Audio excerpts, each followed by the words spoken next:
Patience ಆಗಿದ್ದೀನಿ. S, ನಾವು ಶೋಷಿತರು, OBCಗಳು. ನಿಮ್ಮ ಮನೆ ವಾಚ್ಮ್ಯಾನ್ ಕೆಲಸ ಮಾಡಕ್ಕೆ ನಾವು ಲಾಯಕ್ಕು.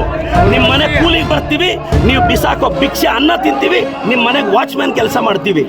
ಕುಮಾರಣ್ಣ, ನೀನೊಬ್ಬ OBC ಹುಡುಗನ ಟಾರ್ಗೆಟ್ ಮಾಡ. ಕರ್ನಾಟಕ ರಾಜಕೀಯದಲ್ಲಿ ಮತ್ತೊಮ್ಮೆ ಬಿಸಿ ಬಿಸಿ ಘಟನೆ ನಡೆದಿದೆ. ಚಿಕ್ಕಬಳ್ಳಾಪುರದ ಕಾಂಗ್ರೆಸ್ ಶಾಸಕ ಪ್ರದೀಪ್ ಈಶ್ವರ್ ಅವರು ಕೆಂಪೇಗೌಡ ಜಯಂತಿ ಕಾರ್ಯಕ್ರಮದಲ್ಲಿ HT ಕುಮಾರಸ್ವಾಮಿ ಅವರವರ ವಿರುದ್ಧ ತೀವ್ರ ವಾಗ್ದಾಳಿ ನಡೆಸಿದ್ದಾರೆ. ಕುಮಾರಣ್ಣ, ನನ್ನ ಒಂದು ಕೂದಲು ಕೂಡ ಕಿತ್ತುಕೊಳ್ಳಲು ನಿಮಗೆ ತಾಕತ್ತಿಲ್ಲ ಎಂದು ಕೂದಲು ತೋರಿಸಿ ಸವಾಲು ಹಾಕಿದ್ದಾರೆ. ಈ ಘಟನೆಯು ರಾಜ್ಯ ರಾಜಕೀಯವನ್ನು ಕಾವು ಹಿಡಿಸಿದೆ.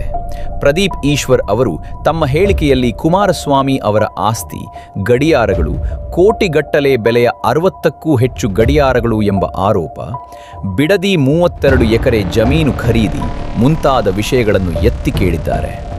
OBC ನಾಯಕನನ್ನು ಗುರಿಯಾಗಿಸುತ್ತಿದ್ದೀರಿ, ನಾನು ಹೆದರುವುದಿಲ್ಲ ಎಂದು ತೋಳು ತಟ್ಟಿ, ಕೂದಲು ತೋರಿಸಿ, ಮೀಸೆ ತಿರುಗಿಸಿ ರಣರಣಿಸಿದ್ದಾರೆ.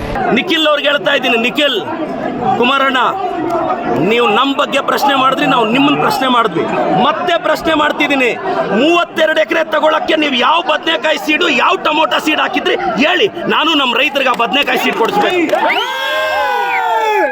ಕುಮಾರಣ್ಣ, ನಾನು ಮತ್ತೆ ಹೇಳ್ತಾ ಇದ್ದೀನಿ, ನೀವು 1000 ಜನ ಚೇಲಗಳನ್ನ 1000 ಪೇಮೆಂಟ್ ಕೊಟ್ಟು 90 ಕಳಿಸ್ಬಿಟ್ರೆ ಹೆದರ್ತೀವ ನಾವು.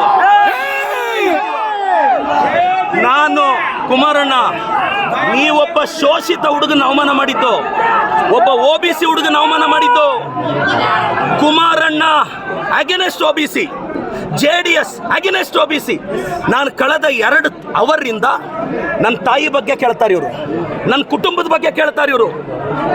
ನನ್ನ ತಾಯಿ, ನನ್ನ ಕುಟುಂಬ, ನನ್ನ ಶ್ರೀಮತಿ ಬಗ್ಗೆ ಮಾತಾಡ್ತಾರೆ ಎದುರುಗಡೆಯಿಂದ. ಒಬ್ಬ OBC ಅವ್ರ ತಾಯಿ ಅಷ್ಟು ಕೀಳ ನಿಮಗೆ?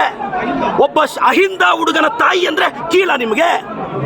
ಒಬ್ಬ ಅಹಿಂದ ಹುಡುಗನ ತಾಯಿನ ನೀಚವಾಗಿ ಮಾತಾಡಿದ್ರು, ಒಬ್ಬ ಅಹಿಂದ ಹುಡುಗನ ಕುಟುಂಬದ ಬಗ್ಗೆ ನೀಚವಾಗಿ ಮಾತಾಡಿದ್ರು. ಕುಮಾರಣ್ಣ, ಖಬರ್ದಾರ್, ಕುಚ್ ಭಿ ನಹೀ ಕರ್ ಸಕ್ತಾ.